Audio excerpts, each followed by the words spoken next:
What's going on, fight fans?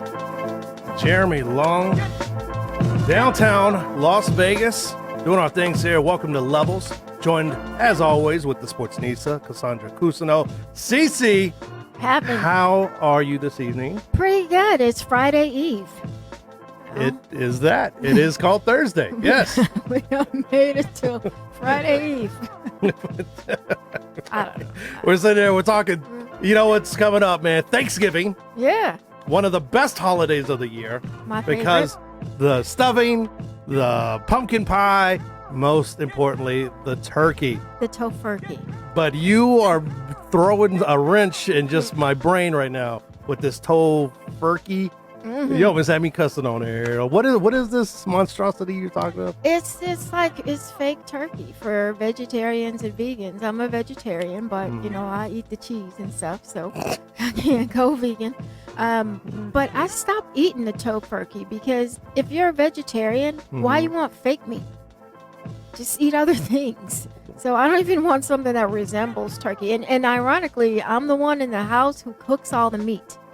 So I could cook you a bomb turkey and a bomb ham, but I'm just not eating it. So, yeah, that doesn't sound appealing to me. No, but I eat everything else. I mean, I have the same Thanksgiving that you do, just minus, No, those are lies. Those are lies. Carcass. No, you don't have the same Thanksgiving I do. You put meat in your mashed potatoes? Absolutely. Get out of here. I don't know. Crazy. Yeah, you dump it, you mix it all together at the end there. I put it with my pumpkin pie, put it with the green bean casserole. You're nasty. The cranberry is nice on top. Got a nice glaze to it. I make a really good mushroom I'm gravy. sending you. I'm FaceTiming you on Thanksgiving Day. Oh God! While I eat, it's gonna be this close.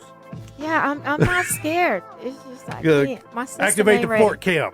There we go. I'm not secure in my manhood like that. I can't mess around with no meatness.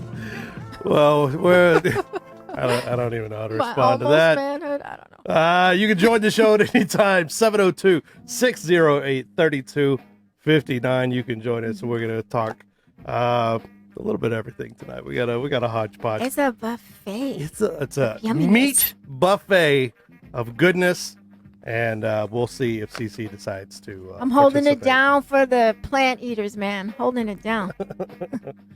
KSI-Logan Paul 2 finally had their fight. I guess that was a fight. It was a fight. Okay, all right. It wasn't boxing. What number one did you think, and what was kind of the fallout from this fight?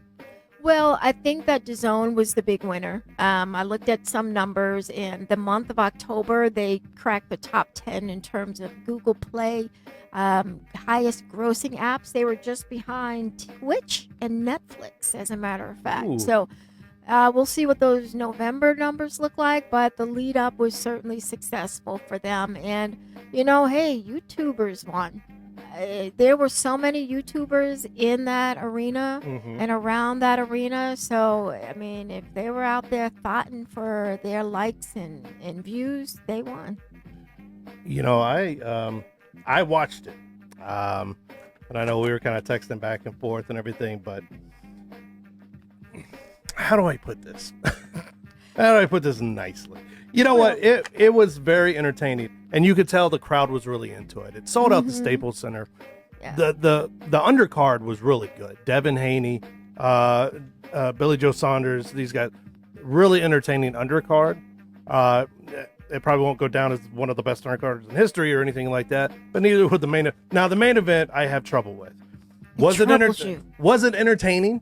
Sure. Okay, I'll give you that. Yeah. And if you never watch boxing, or if you only know Fortnite and that is your world, and you look over like my kids did, okay. My daughter was in her, in my chair, and she was like, she was in your chair? Oh, yeah, she took it over. It's no longer my chair.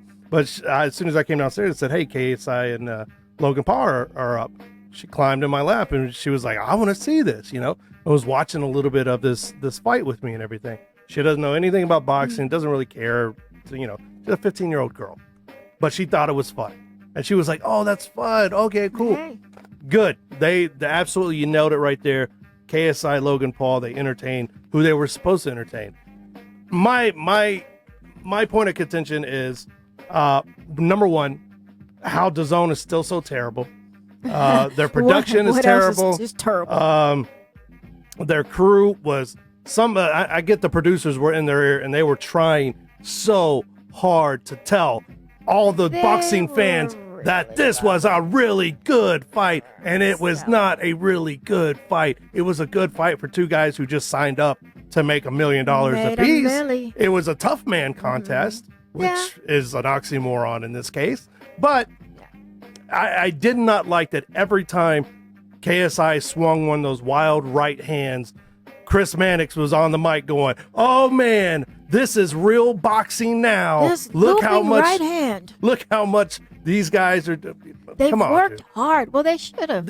Yes, I have no doubt that they worked hard. I got no doubt that they did their time in YouTube to get tens of millions of fans and put all these eyeballs on boxing and on their stuff. But Lord, the overselling of the product killed me. The referee killed me.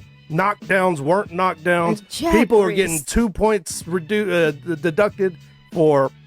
Well, just come on, man. Let me break down that 2-point deduction. Go ahead, please break it down. There's actually a rule in boxing where that if you are holding an opponent's head and he's not able to protect himself and you swing while the man is down, the ref has the discretion to deduct 2 points. So there's precedent for it. It's actually on the books. Jack Reese didn't have to warn them fools. And so I don't have a problem with the 2 points because they took away the knockdown previously. So really it was like they took down a legitimate he waved off a legitimate knockdown. So it was a net gain of 1 really. And then he had the 2-point deduction. Yep. And then all throughout the 6-round fight, he was stopping the match in the middle of the fight to coach these guys on how to box. Did you hear him cussing them out? Yes, he was cussing them out. He was cussing them out, but he was telling them how to box. And he was while the clock is running and these guys are getting a breather, telling these guys, "Hey, we have to box now. Hey, we have to get to the finish line." I'm not saying the fix was in, like Shannon Briggs said the fix was in, but it looked like crap. Shannon Briggs lost his mind. Okay, he was out there fighting in the streets. Shannon Briggs was fighting everybody. A couple of days before that, so Shannon was, ready to go no matter what. Yeah. But I want to go back to the gate. So there were 10,000 people inside a Staples, so it was not at all a sellout. They had roped off a couple of the levels in the top bowl, so it was the atmosphere was lit, as the kids say. It was loud in there, and folks were very much so engaged. I have to give it to Radio Raheem, who actually has done 2 fights now for DAZN back-to-back. Came from the grind, not the dance show. For some of y'all 80s and 90s babies from MTV. Anyhow, but he's been grinding for about 10 years, knows a ton about boxing, is an interesting guy. If you hear the soundbite of Deontay Wilder saying, "till this day," it was from an interview that Radio Raheem did with Deontay Wilder. So it's good to see him get a shot. But in terms of the numbers, it was not a sellout. DAZN did benefit in terms of app downloads. And I mean, these YouTubers, but here's the thing that I take the most issue with. Not so much that they got to fight, that's on them. That Devin Haney fight was not good. If you wanted to be a showcase for boxing, he did dislocate his shoulder, I think he said in the 4th, so he did fight through it. And Billy Joe Saunders, man, if you are calling Canelo's name, you have to come with a little bit more. I bet you Canelo was like licking his chops. Sign him up. Give me 90 seconds. I'll get my, 10 mil for that fight, and I will be out. But my biggest issue is the fact that Jake Paul and what's his brother's name? The one that actually fought? Logan. The boy's name who actually fought. The Paul brothers are saying that it was fixed and that it was rigged. So they took advantage of an opportunity to make a whole bunch of money and to showcase an actual boxing card. And then when it didn't go their way, they started stomping and crying and calling it fake. And I find that problematic for a lot of reasons. There were a lot of resources invested in these fools. They also speak to an audience that boxing, or at least DAZN and Eddie Hearn, were trying to reach out to. And when you have them being a mouthpiece like that, then they need to be slapped for real. And I see the brother Jake is actually training now with Ryan Garcia. Interesting. Training for what? I don't know. He might just need a workout. Just all, yeah. I mean, the BS up to the fight. Logan Paul going out there and saying, I made undefeated boxers leave and never come back to the gym, bloodied and everything else. And then he goes out there and puts on that kind of show.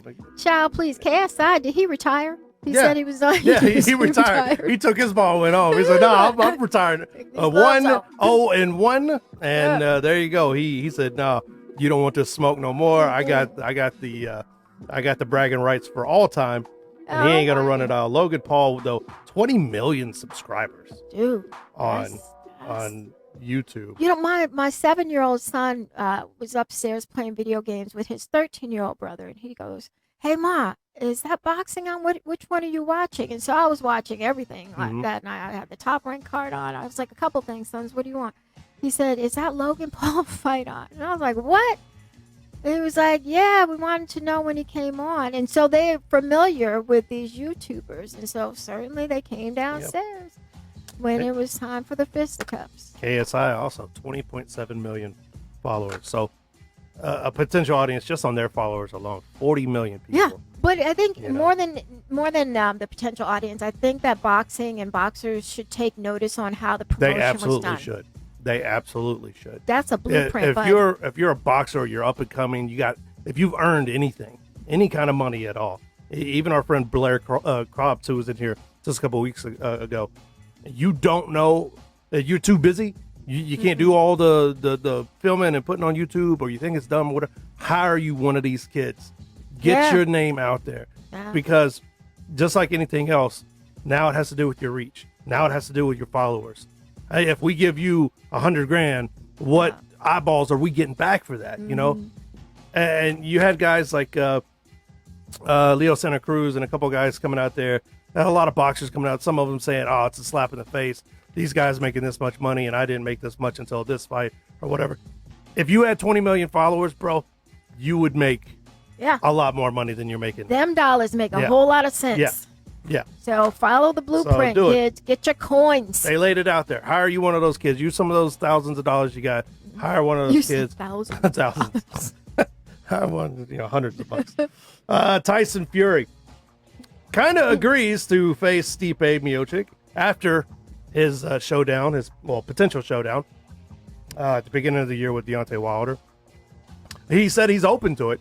He wants to fight the UFC heavyweight champ.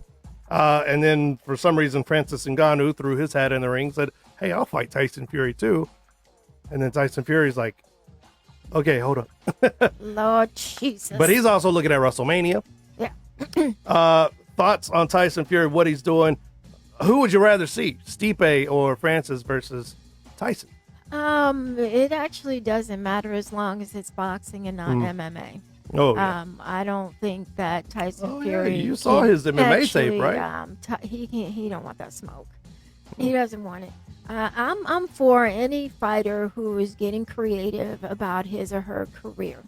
I don't think when you cross over, though, you shouldn't get the champ. You should get another guy who's a contender, and let's see what you got. But you have to earn your title shot.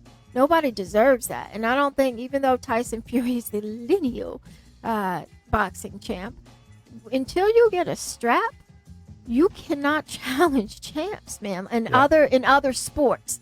So I mean, I don't want to see him fight Conor McGregor. Conor McGregor laid the groundwork. He laid the groundwork, but you know what, Floyd, and I have this on very reliable sources that he didn't take that seriously as a boxing match. He sparred with this cat for 3.5 rounds and then decided it was time to get up out of there. It was another pirate's booty grab, got all the coins, and got up out of there. It's a different thing, though, when you're talking about Ngannou or Stipe. These ain't games. You don't play boxing, friends. But I'm not mad at it. I'd watch. Tyson Fury surfacing recently in a video with Darren Till. UFC's Darren Till.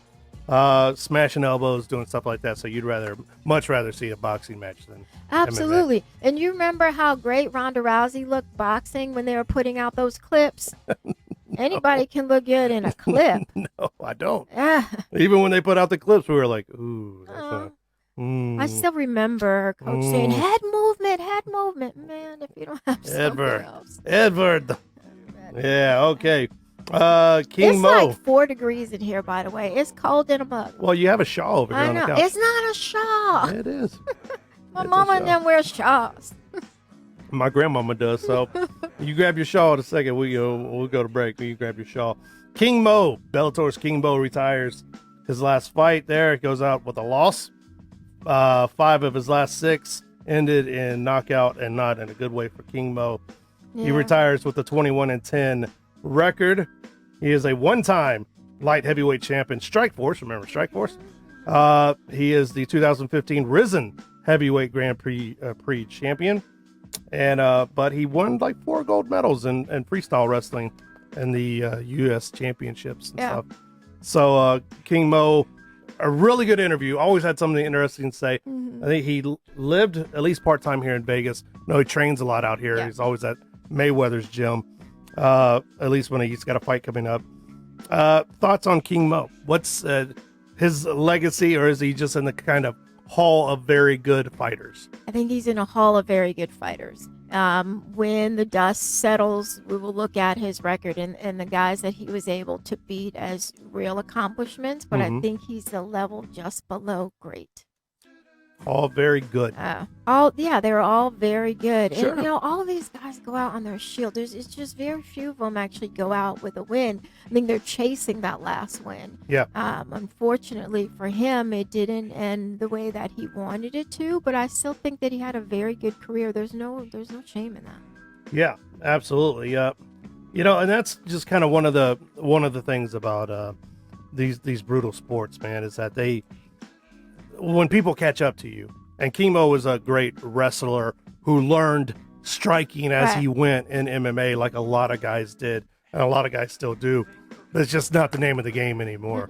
If you don't come in with some at least, a little bit above novice status as far as striking, head movement, like you just said, things like that, just testing your chin every hard fight. To learn that on the go. You know, even in camp, it's just hard. You learn that by experience of somebody coming at you with all they got. So congrats to him. Yeah, congrats on a career well done. Wonderful guy. Every time we've interviewed him, every time we've talked to him, he's nothing but an incredibly nice guy and a hell of an athlete. And hopefully he sticks around and coaches and everything. He's got a great mind for the sport too. And he's got a lot of, speaking of marketing, you talk about a guy who, went out to wear a crown and a robe and, the King Mo thing. And one of the early ones. A lot of people, a lot of people are like, look at this guy here. Look at, he's so arrogant. He needs, that thing people always say in the comments. These fighters need to be brought down a peg or two. They need to be humble. Oh yeah. That's what I watch boxing for. The humility of it all.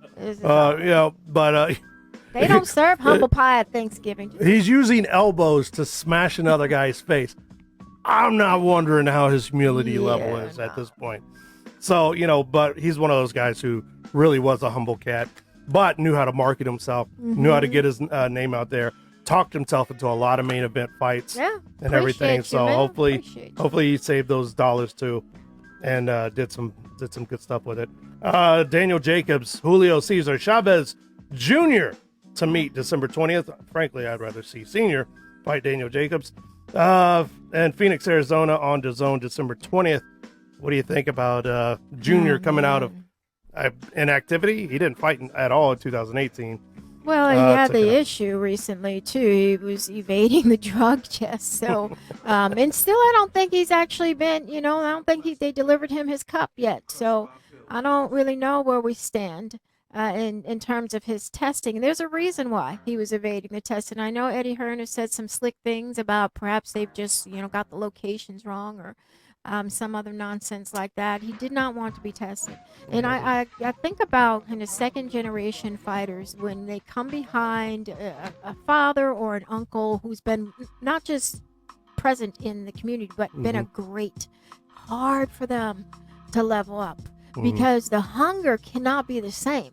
They ate meals, hot Yeah. meals under a roof more They than ate likely. meat. They ate turkey. They probably had like some mushrooms and some asparagus and some good stuff too behind all of that. Yeah. But it's hard for them to like have that hunger and to want to go back and get hit again. It ain't the same. It's not the same. And so I think he's suffering from that. Unfortunately, he's also had some substance abuse issues as well. And so I just hope he gets right.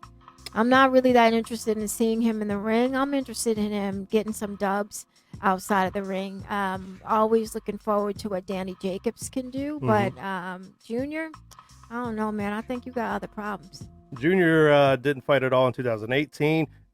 Did pick up a W in August over Everett Bravo. Runs his record to 51-3-1. His last major fight was that, of course, that Canelo stinker, which he never. I don't think he threw a punch in a couple of rounds. Daniel Jacobs 35-3.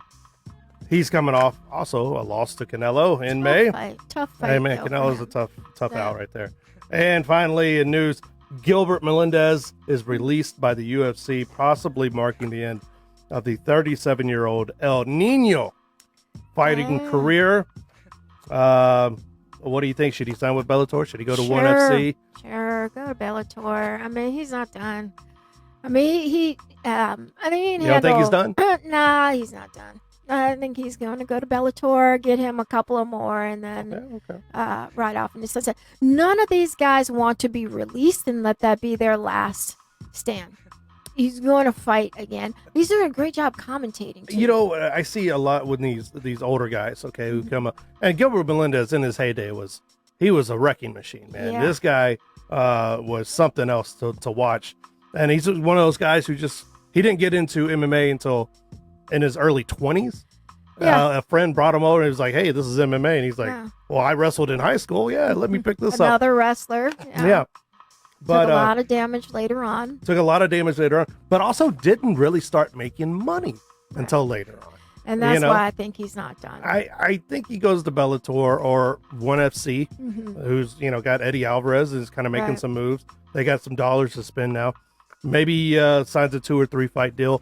See what happens. If he comes back on a streak, goes 2-1 or something like that. Maybe he's got something less left in the tank and can still make some dollars with Bellator. Well, he's got some broadcasting behind him as well. He's a good he's a solid broadcaster. He's very good, and so let's see. Whatever he's been able to save is one thing, but then there's the pridefulness of it all, and I don't think that he wants to end his career by being released by the UFC. So we'll see him again. Nobody does. We we are going to take a very, very quick break. 30 seconds here. When we come back, we're talking about these young fans that may have seen for the first time boxing on any kind of level. These casuals, if we want to say that. Fans. So we're gonna say, if we had to entertain one of these new fans, show them what boxing was all about, what old classic bout would we show them? Plus, what fantasy or upcoming bout would you show a new boxing fan to kind of get those hooks in, sink them in deep? What do you think? We're going to take a quick break. When we come back, you're going to have our picks on that whole thing. We'll be right back. Having fun. Got some grooves on. I like that. Easy listening, MMA and boxing. After hours. Boxing after hours. There you go. I'm Jeremy Long. She's the Sportsnista, Cassandra Cusino. He's Quan59. We are in downtown Las Vegas at the Gorilla Cross Studios. Call us up anytime, 702-608-3259. We're going to talk a little fantasy matchmaking and old classic boxing. Now, here's the thing. We had a lot of young and new eyeballs tune in for KSI-Logan Paul 2. And whether you liked it or you did like it, a lot of people who have maybe never watched boxing or they're just kind of casual fans of the sport tuned in, and probably record numbers. We'll know, I'm sure, soon. So if you were to, the question was posed by the Sportsnista here, if you were to take some of these young fans or these new fans aside and say, okay, let me show you some other actual boxing, what old classic bouts would you show them? And what fantasy or upcoming fights would you show them to kind of get them hooked and kind of educate them a little bit on the sport and maybe get them excited to watch some more boxing? So, do you want to kick this off, or do you want me to kick this off? Sure. I'll kick it off. All right, kick it off. Kick the ballistics. That's so old school. So my all-time favorite is Hagler Hearns. And to me, that was such a classic, not just because of what they did in the ring, but also how they led up to it and the pedigree of both of these fighters and the fact that, I mean, it was a war from the beginning. People expected Tommy Hearns to actually come out and be much more aggressive, and he wasn't, but Hagler was. So I loved that fight. In fact, I watched it again this weekend, but more than anything than showing a classic, I would show a new boxing fan something that's current. I mean, who wants to watch the History Channel to get excited about something? I mean, you might go to the History Channel to like learn. Actually, I'm like going Canelo or very, something? very recent. In that Inoue and Daenerys fight for the Super Series Championship, man, I love that fight. I think that is something to show.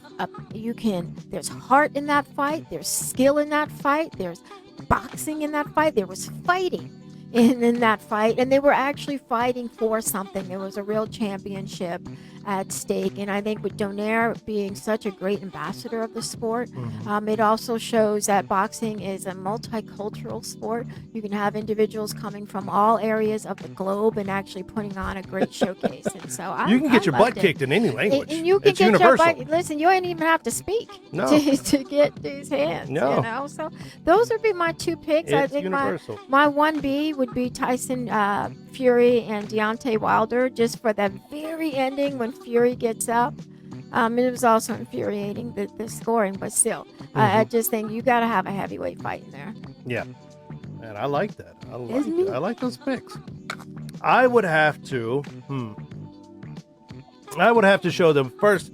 I start off with the Rumble in the Jungle. Yeah. Ali Foreman, the Rope-a-Dope, showing them the classic puncher versus finesse kind of fighter. Even though Ali had heavy hands too, but not as heavy as George Foreman's in that time. But Ali Foreman, the fight was a cultural phenomenon, held in Zaire, watched by. To this day, they estimate 1 billion people altogether with closed circuit and free TV options all around the world. This was one of those fights that the world stopped and watched. Yeah, that's it was true. a cultural phenomenon. Two young African-American fighters in their primes fighting over the biggest title in boxing. And, the whole country turns out, watch these guys do their thing. Chanting, Ali Boumaye, which translates to Ali is great. something like that. Something like Ali, kill him. Yeah. Well, Ali, you asking me like, No, I was asking you. Yeah. Did you know? But I mean, the gate, the total revenue from the fight, something in the realm of like adjusted for inflation in today's dollars, $500 million. Bananas. And each fighter got paid $5 million, which. In the 70s, but for inflation, that was a lot of money, man. It's money. So I mean, you could throw the Thriller Manila in there, and any of those kind of classic Ali fights, but you definitely got to show them Ali. You do. You don't have. You said that two fighters in their prime. You got to show that just simply because of that fact that they were actually in their prime. Two greats fighting. It's something we don't get very much. Right. A la Bud Crawford still sitting. You know what? You could. You could put in Ali Frazier, 1, 2, 3. Any Ali fight. Any Frazier fight. Yeah. Any the man with the best left hook in the business. Yeah. Okay. Say maybe go a different demographic. You can show Oscar De La Hoya's fights, another left hook artist, who put it all together. Had power, had speed. And it was a very cerebral. They call him the Golden Boy. He had that look. He was pretty. He was a pretty boy. Floyd Mayweather, the defensive tactician, unparalleled defensive mind. And then fantasy, kind of going back to that Foreman Ali, because that's what it ultimately comes down to for a lot of people. Power versus speed and finesse, You could say, okay, Mike Tyson versus Ali. Who would win? Ali. You know, these guys in their prime, you know, young Mike Tyson. Who do you think would win that one? You think Ooh. Ali takes that? I think Ali takes that. Yeah, in their prime. Yeah. Yeah, I do. In their prime, yeah. I mean, I think Tyson hurts him. I think he backs Ali up. You know, I think he catches him a few times. Well, with that speed, I mean, it would definitely be problematic for Ali. And he had, like, you know, those weird, like, jerky moves. And when he would go to the body, and so that would be a problem. But, I mean, Muhammad was such a better boxer. Cassius. You know, I think that's enough to kind of get some people hooked in there. Yeah. I think, you know. If you are interested in boxing and you see these folks and it doesn't expand your interest, then you're crazy.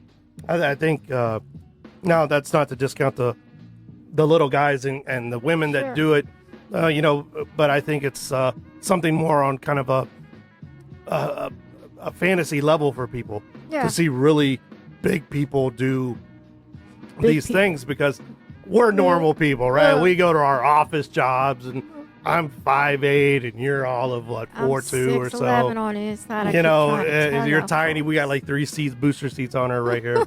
You know, so we're normal people. We can do our things. To see a guy Deontay Wilder size go in there and throw haymakers, Man. you know, Anthony Joshua and all these guys do this kind of thing on that kind of level. It's something else. Watching Ali in his prime, Tyson in his prime, Frazier. I think if you are going to captivate any fight fans, you know, or anyone that might be a fight fan, right there. If that doesn't do it, I don't know if you ever will. Yeah, then Tofurkey for you. you don't get this meats. So there's that. Your friend, Alan Snell, actually commenting. Can you please discuss the future of the cyborg? Yeah. So Chris Cyborg, Chris Cyborg is going to be fighting in Bellator. A new fight, her first fight is coming up. Talk about a fighter who wasn't done. She still has some winning to do. Unfortunately, that fallout with UFC was just completely untenable, and there was just no way that Dana was going to let her fight under that banner again, even though she said she really wanted to. I don't think she did either. So looking forward to seeing, I believe it's January we'll see her fight under the Bellator banner, and she's going to wreck some stuff. Yeah. Cyborg has always been one of those kind of polarizing figures in MMA. I think she got a lot of heat early on, and she got a lot of unfair treatment. Well, she was, you know, all those failed drug tests. And beyond the failed drug tests, okay? Yeah, that's totally on her 100%. But I think she got a lot of crap early on because of her looks. Yeah, and because of her physique and things like that, which some of it came from failed drug tests, you know, and these things. But she kind of softened over the years. Yeah. She did wreck shop. She still wrecks shop. Now she's what? 37? Or no, 34. 34. So 35. She's a young old. She's a young old. A few, some battles under her belt in UFC, some tough fights. First career loss, you know, losses and things like that. She kind of got pieced up by Amanda Nunes. Oh. But she still got a lot to offer, especially in a organization like Bellator. Right. Yeah, she can fight for the next years. She can fight for them also. And make bank. She has a very loyal fan base as well. And I talked with Chris. Cyborg Nation. Yeah, I had a chance to interview her. In fact, if you go to my Twitter page, the Sportsnista, you'll see it pinned up there. She was such a gracious interview. It was... I can't remember. I think it was a Terrence Crawford fight. It was boxing. And she was in the media room, and she had a line of about 20 people deep waiting to interview her. And it literally took a couple of hours. And she stood there in that beautiful dress and some little Mary Jane heels. And she took every interview, and she was just as engaged with the last person as she was with the first person. And I'll never forget that. And she gave a very thorough account in every question that she was asked. And so I'm rooting for her. I hope that she gets what she's looking for in Bellator and she's successful. But yeah, she'll be back, Alan. I hope her and her team stay away from the video production. part of all of that stuff. Oh my goodness! Yeah, you're talking about how they edited something that Some Dana edited said. footage. You can't do that, man. Come on, man. These games None. cannot be played. Not everyone around you is looking out in your best interest, These Cyborg. are games that cannot be Okay, played. before we go to this next break, we have a new segment here called Let Me Level With You, which when we, I guess, when five strangers start living together and getting real, stop being polite and being real, right? That's a throwback to MTV. This is where we got a soapbox for about a minute or so, and we, or a high chair. Yeah, a high chair for CC. And you're going to take it away here. Let me level with you with the Sportsnista. Let me level with you boxing popo and fight popo. I've been seeing a lot of people talking about casuals. Boxing casuals don't know, or for the casual boxing fan.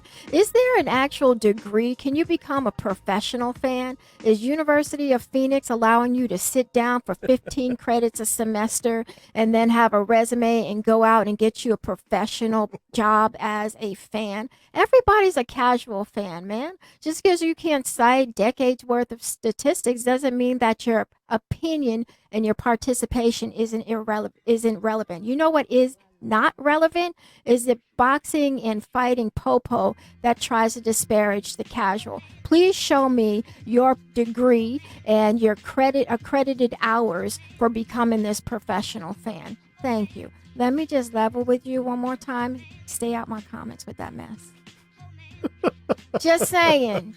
University of Phoenix. Yeah, the University of Fans. Let me see. USC, do they have a $50,000 a year? That's Twitter U, right? Twitter U. That's where they got I it. follow the right people on Twitter. I know what I follow. Chris Mannix. I watched a YouTube video, and now all of a sudden I'm KSI-Logan not Paul anymore. YouTube video. Quit All right, we're playing. going to throw a very quick break here, 30 seconds when we come back. You know what? We're going to give our best picks for young fighters / prospects in boxing and MMA. Ah.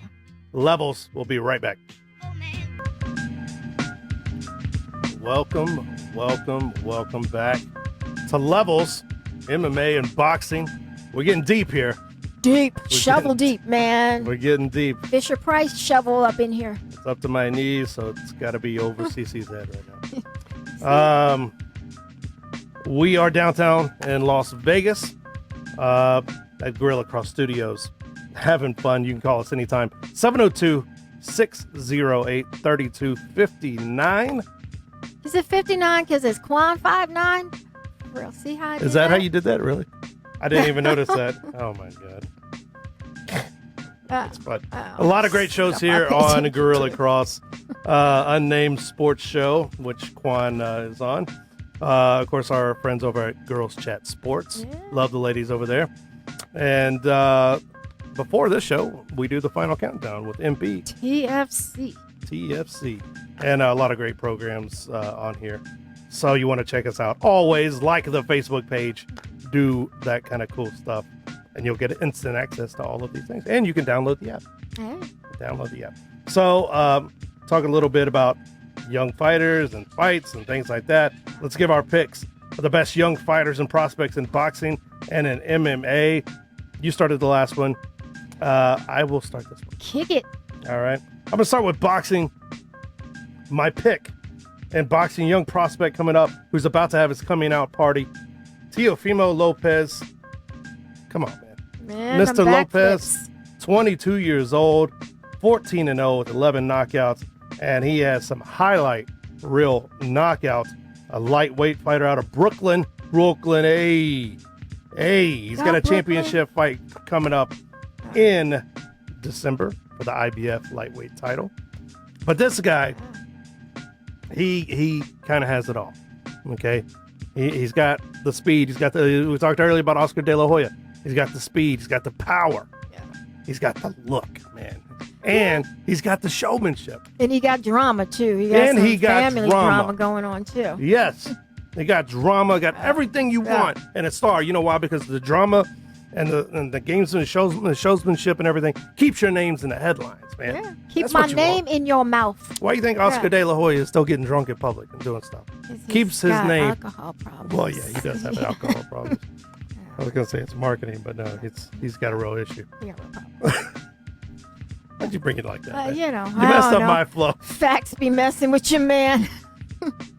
But you should definitely, you know, if you said someone like Ryan Garcia here, I wouldn't be mad at you. Yeah. You know, a Ryan Garcia.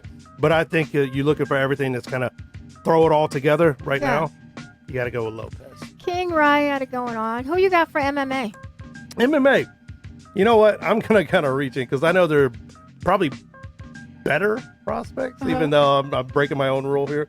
They're probably better prospects. But you know what? I like the guff and the grit of young Macy Barber, the young fighter who's 8-0. She's only 21 years old, but she's got 5 wins by knockout, and these are not little shots. She is a grinder, boy. She puts elbows in people's noses. Yeah. And I like her grit for calling out Paige Van Zandt, saying, I'm gonna make you unpretty. You don't think I'm that's a just pretty unpretty girl you. on pretty girl crime, you know? Like, it's like... There you go. She's also got the look for an MMA fighter. She's got the look. She's got the record. Dana White, put her out there. Yeah, Put her out she's a rising star She for is. certain, and she will bust you open with those elbows. Yeah, and I think she's more than a pretty face, man. Yeah. Absolutely. She comes to play. I struggled between Macy Barber and Tatiana Suarez, honestly. I Another like young MMA fighter out there who is kicking a lot of butt. But on this one, I'm going to lean with Macy Barber. And they actually, they might cross paths. They those two. probably will cross we'll paths. see if Tatiana can get herself healthy Because of how for the a weight win. classes are in UFC, there's not a Never lot know. of them that aren't going to eventually cross paths this is true. in that sport and everything. So there you have it. Teofimo Lopez, Macy Barber, 2 of my prospects. What do you got, Sportsnista? So in boxing, I have a middleweight. They're calling him the Puerto Rican Mike Tyson, and his name is Edgar Berlanga. And I think it's Berlanga, not Berlanga. He's going to be on the undercard in Madison Square Garden on the Terrence Crawford undercard. He has 9 fights, 9 KOs. None of those fights have gone longer than 90 seconds. Heavy hands.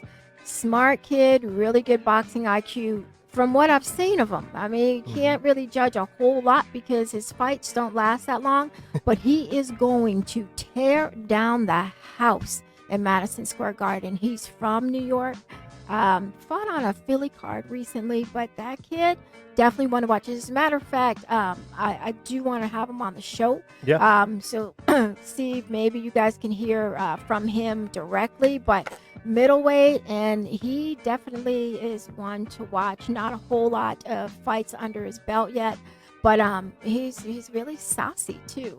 Really good interview, got a lot to say. They call him the real deal, so we're gonna see. But that's my boxing pick. My MMA pick is not really a prospect. He's a champion, but is he? Israel Adesanya, man. I mean, What? He's now a champion. How is he a prospect? But he's not a prospect. But I'm saying, listen, cough drops. Look, okay, I changed my mind's Muhammad Ali. Listen, what I'm saying is, I think that he is the next superstar in MMA. Who's the biggest draw right now? I mean, Conor McGregor. It's got.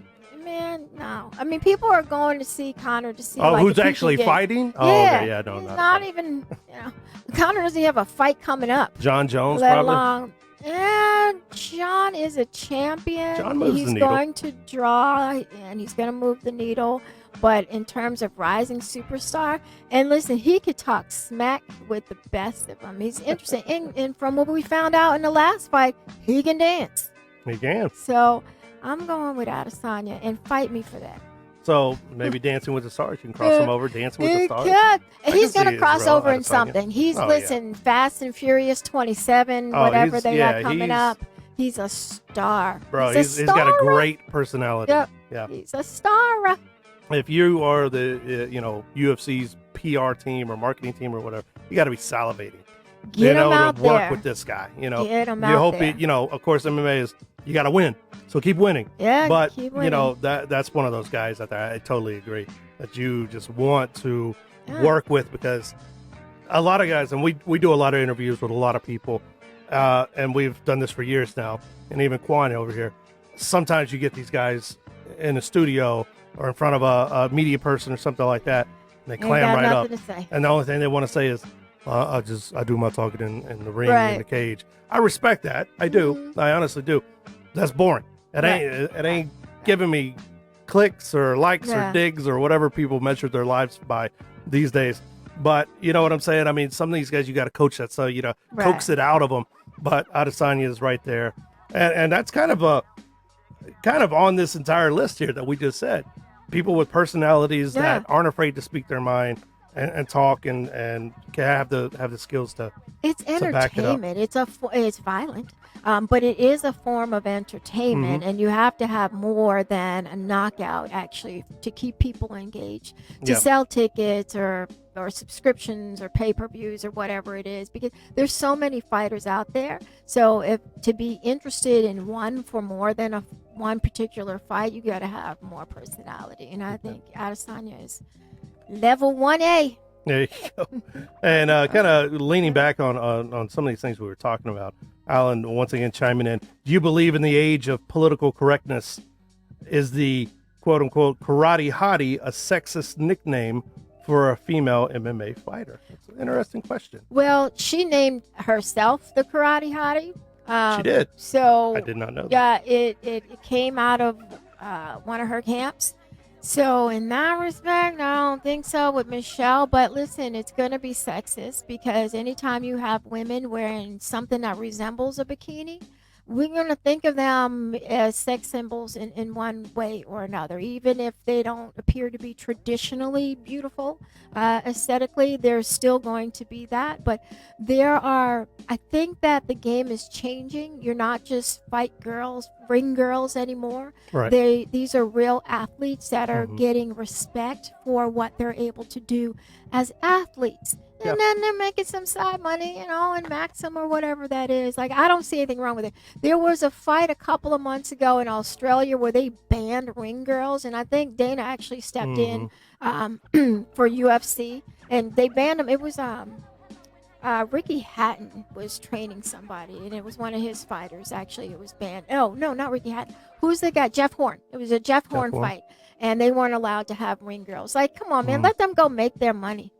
Like, if they didn't want to do the job, then they don't do the job. But of course, there's going to be sexist undertones. Is it an outdated kind of thing? I mean, it's kind of like you're looking at the NFL. Do we need cheerleaders? You don't need them, and I don't think people would miss them if they did not have ring girls. But you can't replace them with some ring dude, which is what they did. With the with the Jeff Horn fight, it was Elias, like, what did they call him? Like an educator or some nonsense in between. But I mean, you could have a digital board and just announce what round it is. Yeah. You don't need them. It is outdated. I wouldn't be mad if it went away. But if women want to do the job and nobody's beating them to do it and they're being paid, I'm for it. And thinking of their nicknames, kind of going back to the original question, I think Misha had a hand in Cupcake, and those kind of names. Yeah. Unless you're like me and I'm sitting there, I'm going to be like, oh, okay, let me call her the Ovarian Barbarian or something like that, the breast of all time. That might be. That's a bit much. That's the Simpsons reference. But she is hot, though. Don't get in my comments. Right, she is hot, though, and she can do karate. But you work it, right? I mean, I think it's a little different for this than when some dude is like, hey, hey, look how hot this chick is, blah, blah, blah. Or like, are you leave that to the Hispanic? I can tell by fans. your eyes. Lyft driver. Foolishness. CZ had a moment with a Lyft driver on the way over here. And Quan, who also lifts every once in a while, says, some of his best lines to us. Like, when you're in the dark, don't say stuff to women. When he's picking up people. That creeps me out. I got a lot of girls in my phone with the last name Lyft and Uber, so it works. Somebody asked if I was on a dating app, and I said Lyft. Oh, It's the wow. best dating app out there. Oh, bro. You know what? You know might what? not be It works. wrong, We're but streaming live. FBI supercomputers It just works. went off. as soon as Your house is going to be bugged. just so you know, as soon as the conversation goes to like, I can tell by your eyes or something like that, I am literally holding the mace. Hand is in the pocket. You have a sensitive soul, I can tell. Well, no, I just stay ready. I ain't no punk. So, I'm gonna stay ready. Wow. Hey, we are getting to some weird stuff here tonight. No, we just, it's levels to this. There are levels to the weirdness, yes. Coming up this weekend, UFC Fight Night. Yep. Jacare makes his return to the cage. The alligator? Coming to the Right. cage. The gator? The gator. Versus Jan Jan. Blachowicz. Yeah. Blachowicz. Whatever, who Yeah. just destroyed Luke Rockhold. Welcomed him with a thunderous Yeah. fist to the It's face. Division A for you, son. Yeah, we go ahead. You Yeah. need to go back to GQ, boy. Yeah. Go back to And taking why wouldn't pictures. you? Why wouldn't you? Yeah, I know you a pretty man, Luke Rockhold. Like Why you want this smoke? you don't let him. You know what? Mickey Rourke. Mickey Rourke used to be a pretty man, Yeah. and then he got into boxing legit over his head, and now he looks like a mask. Like A Halloween Deontay mask of Wilder Mickey Rourke. says, we are not meant to get hit upside our heads. Like that's how he would say it. Not definitely not multiple times. It will change you. Mhm. So yeah. Yep. But Jan, I'm looking for Jan to take that one. Yeah. Be That's more active. it's gonna be a little. I think it's one of those cards, one of those fight nights that's maybe flying under the radar because a lot of boxing fans are looking forward to Deontay Wilder, Yeah. Luis Ortiz too. That's coming up here. Top Rank has a card this weekend as well. So there's a Yeah. lot of combat, man. Listen, gang. Yeah. We're all in the same game. Watch it all. Clack, man. Watch it all. And then on the fight horizon, my friend Ryan Spann looking to fight OSP at a card in February, I believe, and I think Andrea Lee is fighting again. Here coming up, the Yes. not without controversy. Andrea Lee is going to be fighting. So a lot of good stuff coming up, and of course Good the stuff. shadow though. It's got to be Deontay Wilder and Luis Ortiz too. Big A lot of stuff heavyweight. coming out. I was on a media call with Wilder and Ortiz yesterday, Yep. and the usually reserved Luis Ortiz was he talked a little bit of smack. Actually, he said in the first fight, some of those Wilder punches were borderline illegal and criminal. And somebody repeated that to Deontay Wilder, who has, speaks some French. He's from Alabama, but he's fluent in the cussery. And let it be known what he thought about that. And so I asked Ortiz if this fight was personal, if he wanted to beat Wilder, or if it was just he wanted to avenge the loss. And he said it's nothing personal against Wilder, but he really wants to be a champion. So good luck, man. Hey man, 800-year-old Luis Ortiz. Yeah, Gonna be fighting. Look, if he pulls out this win, like, man, I'll have some turkey for Thanksgiving. Psych. What? No. She said it right Trying here. to kill me? No, She said it right man. here. Okay, if Ortiz wins, Yeah. You got to eat turkey. you got to All do right. it here on the show. Does it have to be turkey? Turkey. What other kind of turkey is there? There could be tofurkey. No, vegetable absolutely turkey. not. Get out of here with that junk. I'll go get turkey from Subway. We'll get it donated. Yeah, we'll go. We'll just a piece of turkey right here on Levels That's with it. Luis Ortiz. Now And I want Ortiz to win. Listen, Deontay, man. I will see him during media week, and I actually will let him know, if he wants to save my soul personally, and leave me in good standing with my colon, he needs to win this fight. That colon, we're always thinking about that colon. Always, I'm trying to live. I'm trying to live. All right, before we end this show, like we said earlier, we have a segment called Let Me Level With You, where we kind of get some stuff off our chest. Kind of like Festivus, Say what but you we're going to just- do it every single show. Yeah. And Cece went earlier. She had a nice little rant about casual fans. My rant is toward a production company. Oh. DAZN. Dazzle. I know. I say this almost every single time we bring your name up. But you have got to get better at this production. How are you throwing hundreds of millions of dollars at fighters? Canelo, Anthony Joshua, Tyson Fury, all these guys. But your production looks like something that you just called in people off the street to get this production. It makes no sense. I know we had a guest last week that was saying you're testing all your equipment and you're getting signups, and right now you're willing to take the losses on production in order to get the signups. But it doesn't do anything for people like me who really love and tune into these fights. Chris Mannix and that whole team. The whole team? I hate disparaging people, but it's not a good fit. And you got to call stuff out when it's not a good fit. And that team just isn't a good fit together. They're not gelled. And it's very awkward. And it seems like it's poorly produced. Like the producers aren't doing the work, or they're not looking up stats, or they're not looking up this, or whatever it is. It's just not working. And it bothers me every time I watch it, to the point where now I'm watching stuff with the sound off because I can't stand to hear whatever the line is for that DAZN show.